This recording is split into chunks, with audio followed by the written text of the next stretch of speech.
Okay. So we have this, right? Now,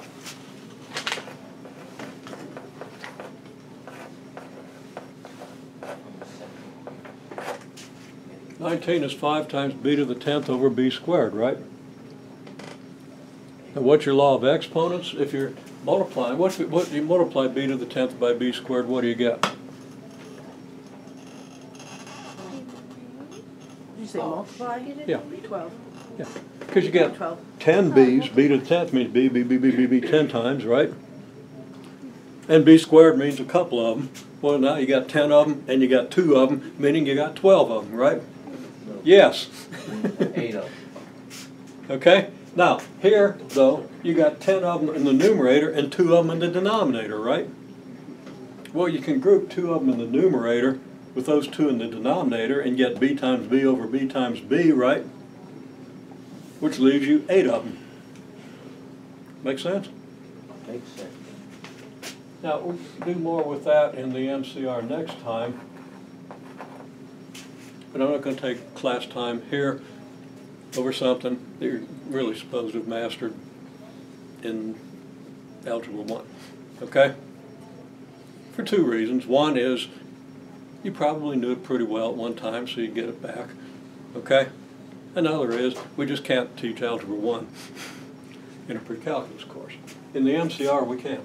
Okay, so we get this. So we get 5b to the 8th equals 19. And we're trying to solve for b. What do? What's the obvious step? Divide by 5. Divide by 5, and we get b to the 8th equals 19 fifths. Okay?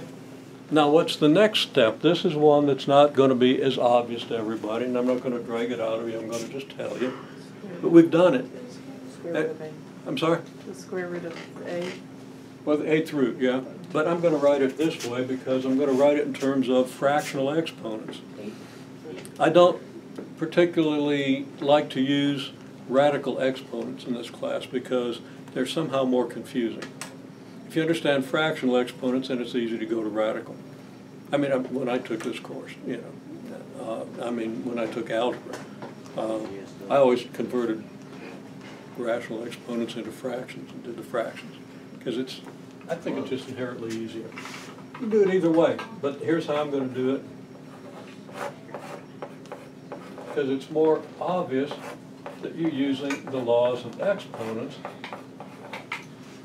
if you raise both sides to the 1/8 power. Now what's b to the 8th raised to the 1/8? B. It's b to the 1, right? Yeah. It's b to the 8th times b to the 8 times 1/8. That's your law of exponents. You know, you don't need radicals. You don't need a whole set of new laws for radicals. You just use the laws of exponents rather than confusing the issue. Just got a handful of laws of exponents. You learn how to use them. Okay, so we have then, and I'm going to say it's b to the 8th times 1/8 equals 19 fifths to the 1/8. Well, that's just b to the 1 equals 19 fifths raised to the 1/8 power. Okay? Meaning b equals 19 fifths raised to the 1/8, right? So take your calculators out. We're going to calculate 19 fifths to the 1/8. Very easy.